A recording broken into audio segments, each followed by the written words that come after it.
14% समाज को तुम 36% टिकट देते हो। हम पूछना चाहते हैं तेजस्वी यादव से कि आप बताइए, भागलपुर का फसाद किसी को याद हो या ना याद ना हो, मुझे याद है, जिस पर 1000 लोगों को काट कर खेत में डाल दिया गया था। 35 साल पुरानी बात कर रहा हूं।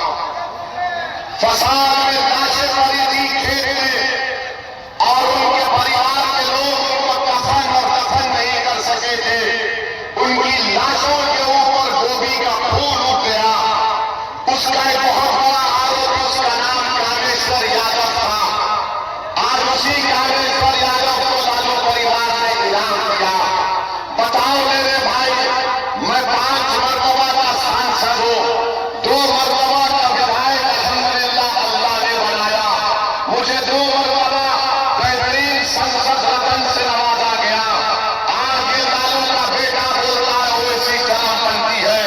जब 11 तारीख को वोट डालने जाएंगे तो क्या आप बताएंगे कौन चरमपंथी है? इसका जवाब कैसे देंगे आप?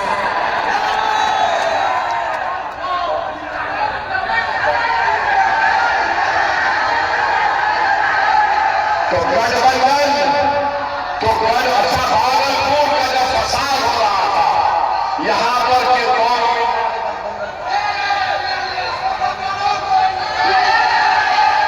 गठबंधन का यहां पर उम्मीदवार इरफान है। इरफान से पूछो कि भागलपुर का जब फसाद हुआ था, नरसिंहवाद हुआ था, तो क्या इरफान तुम्हारी पार्टी सत्ता में नहीं थी? मेरे अजीज दोस्तों और बुजुर्गों, यही 2019 में यूएपीए का कानून बनाया गया। तो क्या इरफान की पार्टी ने इस कानून का सपोर्ट नहीं किया जब अमित लाए थे, जिसके बिना पर आज पूरे बच्चे बिहार के भी हो, दिल्ली के और 5-5, 6-6 साल से जेल में है।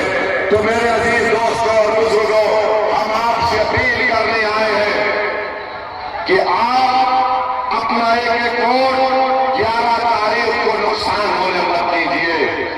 अपनी सियासी लीडरशिप को बनाइए। आप हमारे भाई को मत देखिए, आप मजलिस को देखिए, ओवैसी की बात पर यकीन करिए। और लोग बार-बार हमको ताना मारते हैं कि ओवैसी यहां पर क्यों आता है बात को छोड़कर।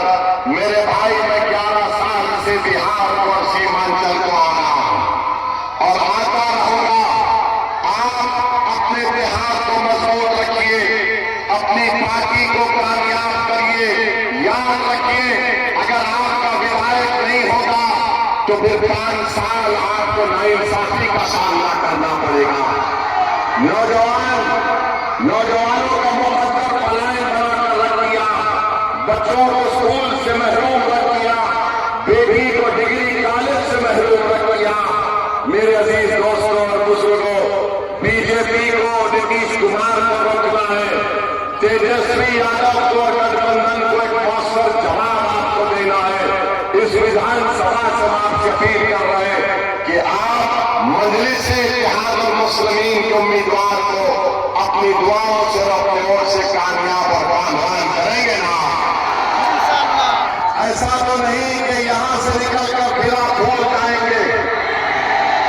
याद रखिए, हमारे भाषण सुनने को तो लोग बहुत आते हैं, मगर जब वोट डालने की बात आती है तो उस शिद्दत से वोट पड़ना चाहिए जो आज यहां पर आकर मोहब्बत के मजारे कर रहे हैं।